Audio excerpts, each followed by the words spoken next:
ओम नारायण नारायण नारायण नारायण। सब मित्रों को राम राम। सबका स्वागत है दोस्तों। कैसे हैं आप सब दोस्तों? सच कहूँ तो अभी इतना जोर से अंदर से चिल्लाने का मन कर रहा है ना, इतना जोर से चिल्लाने का मन कर रहा है कि जिसकी कोई सीमा नहीं है। देखिए, कभी हम बहुत परेशान हो जाते हैं, फ्रस्ट्रेट हो जाते हैं और अपना गुस्सा निकालने के लिए जोर से चिल्लाने का मन करता है। बिल्कुल वैसा ही अभी मैं फील कर रहा हूँ और मैं बिल्कुल भी इतनी रत्ती भर भी कोई मैं अतिशयोक्ति नहीं कर रहा, बिल्कुल भी नहीं भाई।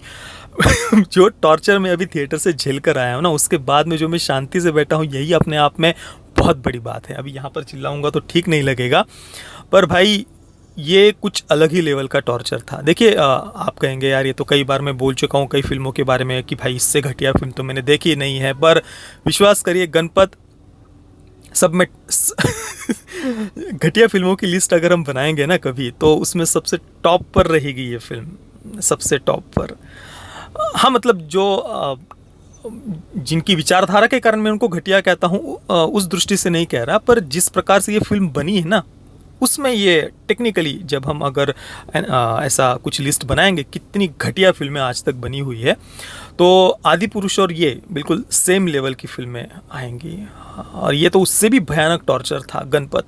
मतलब आप सोच सकते हैं कि किस लेवल का टॉर्चर होगा, कितनी असहनीय, इनटॉलरेबल ये फिल्म होगी। मतलब इतना घटिया कोई चीज़ कोई कैसे बना सकता है, यही सबसे बड़ा प्रश्न है। मतलब मैं ये फिल्म देखने के जब देख रहा था ना, बार बार मेरे मन में यही आ रहा था कि भाई इसका बजट क्या है। तो मैंने चेक किया ऑनलाइन, तो विकिपीडिया पर तो इसका बजट 150 से 200 करोड़ बताया जा रहा है, जो अपने आप में ही एक बहुत बड़ा आश्चर्य है। क्योंकि ये मन में भी मेरे इसलिए आया कि भाई इसका बजट क्या होगा, क्योंकि देखिए कई बार आप कुछ यूट्यूबर्स उनके वीडियोस देखते होंगे, कैमरा क्वालिटी अच्छी नहीं होती, तो कई बार पीछे ग्रीन स्क्रीन लगाकर जब वीडियो शूट किया जाता है और बैकग्राउंड को रिमूव किया जाता है ना, तो जो चेहरा है सामने बैठा हुआ जो व्यक्ति है, उसका रंग धुंधला हो जाता है, कलर्स उतने क्लिकर सामने नहीं आते, बिल्कुल ऐसा थोड़ा ग्रे शेड आ जाता है चेहरे पर, है ना, विचित्र से कलर दिखते हैं। बिल्कुल वैसा ही कई सीन्स देखते समय गणपत में ऐसा ही लग रहा था कि भाई ग्रीन स्क्रीन का तो इन्होंने यूज़ किया, पर वो भी इतना घटिया तरीके से किया है, इतना घटिया तरीके से।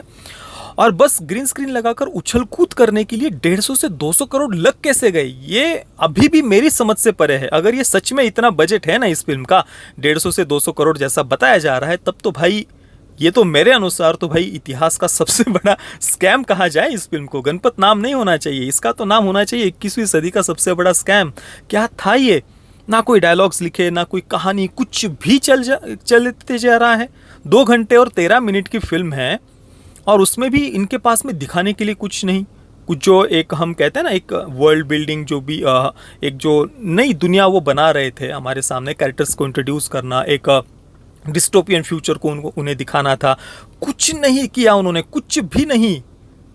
बस एक भविष्य का समय है, एक परमाणु बम का विस्फोट होता है, वो भी इतना चीप था।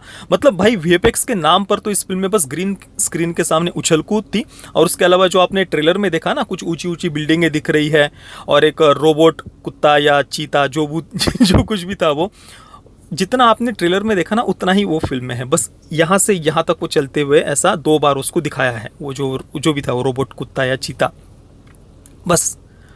तो वो एक जगह दिखाया, कुछ ऊंची ऊंची बिल्डिंगें देखने को मिलती है, और दूसरी वो अमीरों ने पूरा ऐसा संपत्ति पर कब्जा कर लिया, साधन संपत्ति पर। दूसरी तरफ गरीब है और उनके गरीबी को दिखाने के लिए बस ऐसे कुछ खंडर खंडर बीच बीच में दिखा दिया। वो भी इतने चीप है भाई, वो कुछ ढंग से तो कुछ बना लेते यार। ऐसा लग रहा था कुछ बहुत घटिया स्केच किसी ने बनाया हो, लिटरली ऐसा दिख रहा था। और बाकी 90 to 95% फिल्म में तो ये ग्रीन स्क्रीन में ही सब कुछ चल रहा था, और वो तुरंत पता भी चलता है कि भाई इतने घटिया इफेक्ट्स, इतना घटिया तरीके से ग्रीन स्क्रीन का यूज तो यूट्यूबर्स भी नहीं करते भाई। मेरे पास शब्द नहीं है कि मैं कैसे इसको आपको वर्णन करके बताऊं कि मैंने क्या देखा अपनी आंखों से। कुछ भी बोले जा रहे हैं, कुछ भी बैकग्राउंड इफेक्ट्स चल रहे हैं, और ओम गंग गणपतये नमः जो उसके ऊपर उन्होंने एक ऐसा कुछ बनाया है टाइटल ट्रैक के जैसा, जो बैकग्राउंड में बजता रहता है जब भी गणपत का कैरेक्टर थोड़ा फाइट वगैरह करता है। वो भी सुनने में बड़ा ही वियर्ड लग रहा था, कुछ भी बना करके रख दिया है। जब भी हाल ही के समय में आपने देखा होगा कुछ फिल्मों में बॉलीवुड ने प्रयास भी किया है थोड़ा बहुत हिंदू सिंबल्स को दिखाने का, हमारे सनातन संस्कृति के प्रतीकों को दिखाने का। पहले तो हिंदू घृणा फैलाते फैलाते इनका मन नहीं भरता था, और अभी पिछले 2-1 वर्षों से थोड़ा बहुत हम ढोंग देख रहे हैं इनका, कि दिखाने का प्रयास करते हैं कुछ हिंदू प्रतीकों को, या कुछ तथाकथित राष्ट्रवादी फिल्में भी इन्होंने बनाई है, या आदि पुरुष जैसी फिल्में। ये उसके नाम पर बस ये कचरा बना रहा है बॉलीवुड, लिटरली कचरा बना रहा है। और यहाँ पर भी एक तरफ तो मैंने कहा ना, अमीरों ने साधन संपत्ति पर कब्जा कर लिया है, बीच में एक दीवार है, दीवार के उस तरफ अमीर है, उन्होंने उस शहर जगह का नाम सिल्वर सिटी दे दिया है, और दूसरी तरफ गरीब है। अब वो जो गरीब है उनकी एक उम्मीद है, एक महर्षि, अमिताभ बच्चन के कैरेक्टर को महर्षि कहा है, दलपति नाम है और महर्षि है ऐसा बताया है। और मैंने इसके ट्रेलर रिव्यू में ही कहा था कि बॉलीवुड हमारे ऋषि परंपरा की तरफ, तपस्वी योगी, सिद्ध योगी जिन्हें हम कहते हैं, जिनके चेहरे पर एक तपस्या का, ब्रह्मचर्य का तेज हमें दिखना चाहिए, वैसा नहीं, इनके बस वो ऋषि योगी तपस्वियों की तरफ देखने का इनका दृष्टिकोण ही अलग होता है। बहुत ही मैले कुचले कपड़े में, निस्तेज सा चेहरा, एकदम मरियल सा, जिससे चला भी नहीं चाह रहा, दुखी दीन, ऐसा, इस प्रकार से ये ऐसे ऋषि होते हैं। कितनी महान ऋषि परंपरा हमारी, और तपस्या का तेज क्या होता है, ब्रह्मचर्य का तेज क्या होता है। नहीं, बस मैले कुचले सफ़ेद कपड़े में कुछ भी दिखा दिया, भगवा वस्त्र में भी नहीं दिखा सकते। और चलो जो भी है, ये तो बातें ट्रेलर रिव्यू में मैंने की ही थी। तो जो ये महर्षि है दलपति, अमिताभ बच्चन का कैरेक्टर, उसने भविष्यवाणी की हुई है कि गणपति नाम का एक कोई तुम्हारा उद्धार करता आएगा और वो तुम्हारा उद्धार करेगा। तो गणपत, तो ये गणपत है टाइगर श्रॉफ का कैरेक्टर। वो इनका उद्धार कैसे कर रहा है? उद्धार कि एक फाइटिंग रिंग में बॉक्सिंग फाइट करके, इससे उद्धार मतलब कुछ भी मजाक चल रहा है।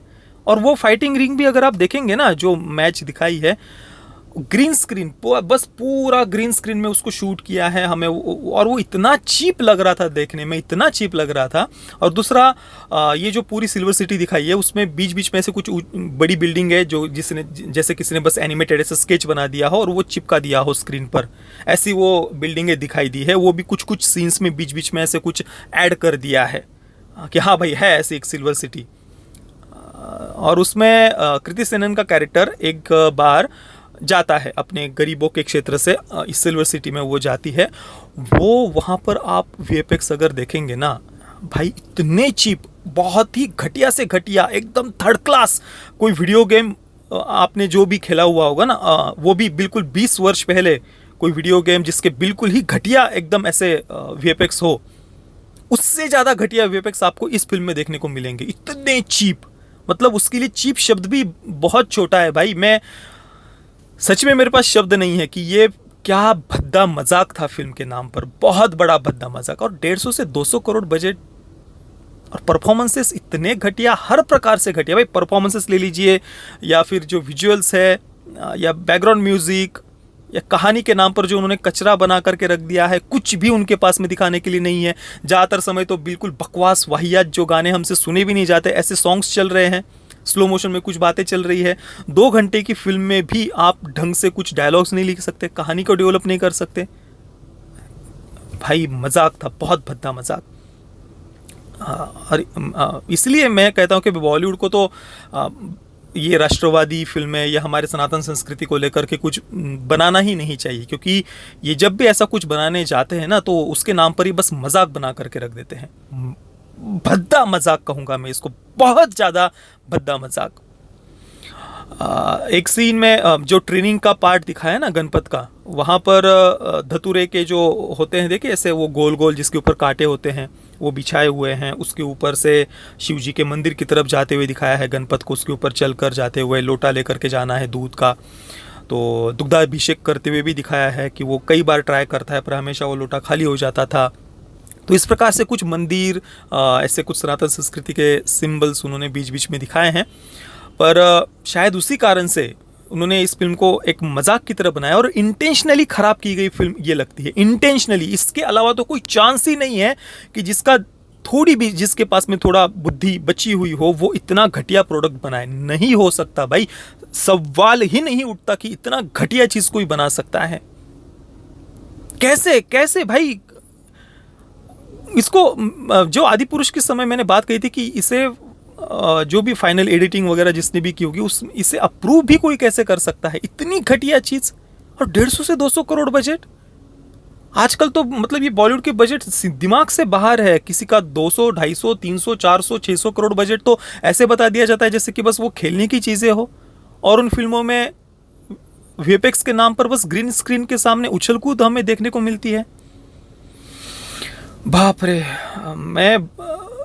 मैंने अभी ट्विटर पर थिएटर से बाहर निकलने के बाद में एक शॉर्ट रिव्यू अपलोड किया था।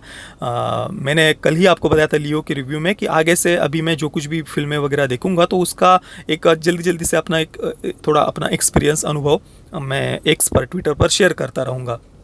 तो आप हमारे ट्विटर हैंडल को अवश्य फॉलो कर लेना। आगे से जल्दी शॉर्ट रिव्यू में वहाँ पर अपलोड करते रहूँगा। तो गणपति के बारे में मैंने लिखा था कि इस फिल्म को देखकर अगर कोई जिंदा बचकर थिएटर से बाहर आता है ना तो उसको तो भाई पुरस्कृत किया जाना चाहिए, इतनी ज़्यादा घटिया ये फिल्म है। बाप रे। गणपत को मैं दूंगा 0 out of 10 stars. Parental guidance की बात करें तो फिल्म में कोई सेक्स न्यूडिटी नहीं है, पर अश्लील कपड़े आपको मतलब जो वल्गर डांस वगैरह आपको इसमें है, बीच बीच में कुछ ऐसे डाले हुए ज़बरदस्ती जिसका कोई मतलब नहीं था। बाप रे, मतलब मेरा सच में सर दर्द कर रहा है यार इस फिल्म को देखकर, मैं मजाक नहीं कर रहा।